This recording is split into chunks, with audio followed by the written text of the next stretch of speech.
You can draw the most beautiful building in the world, but if you never pour the concrete, you are homeless. Over the last 4+ decades, we have met thousands of paper architects, men who knew every quote by Marcus Aurelius,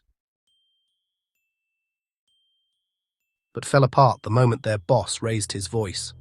They were experts in theory and children in reality.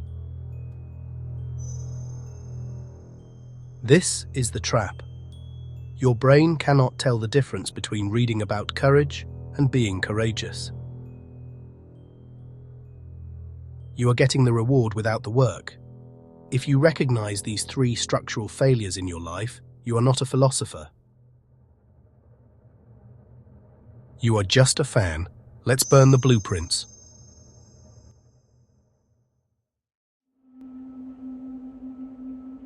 The first sign you are wasting your time is that you are addicted to the aha moment.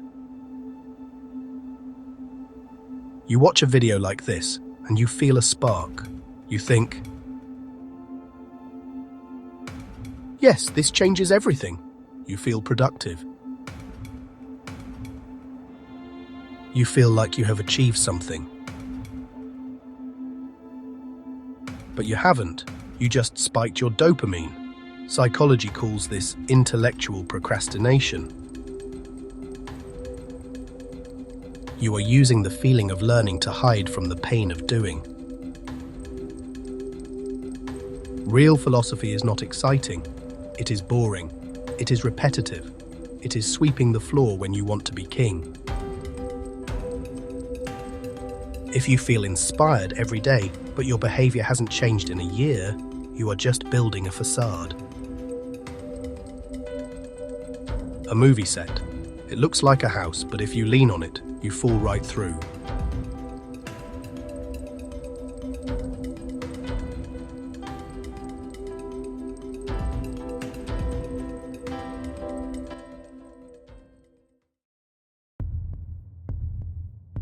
Failure number 2.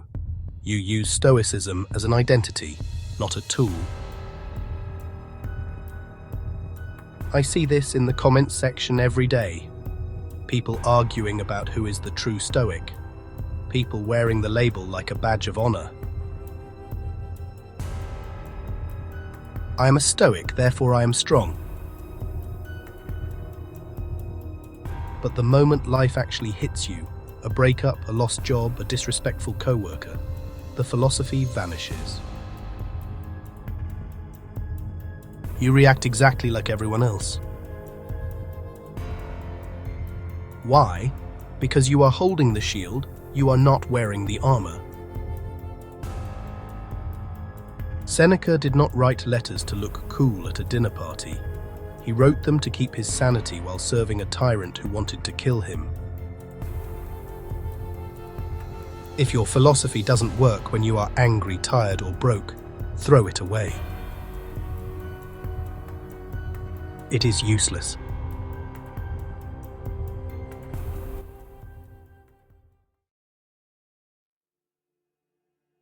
In engineering, dead load is the weight of the structure itself.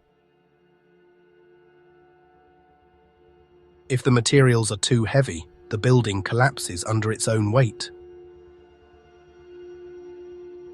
Most of you are suffering from concept obesity. You are hoarding knowledge. You read 3 books a month. You listen to 5 podcasts a week. You are stuffing your mind with so much theory that you have no room to move.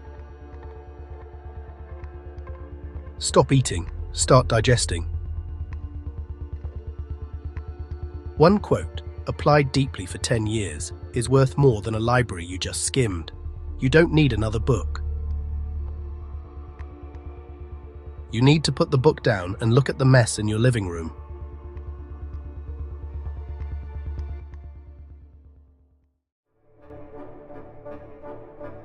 So how do we fix this? We stop drawing. We start pouring concrete.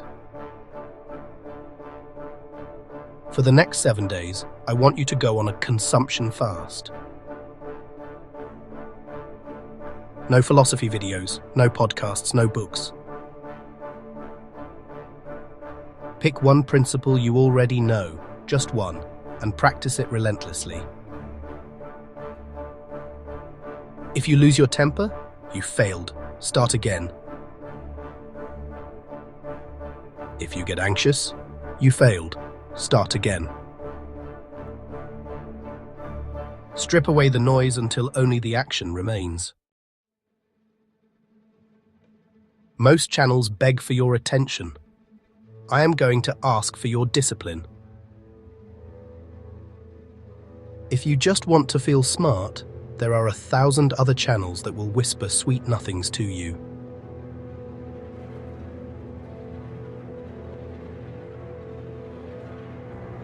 But if you are tired of the noise, if you are ready to stop reading and start demolishing the weakness in your life, then you stay.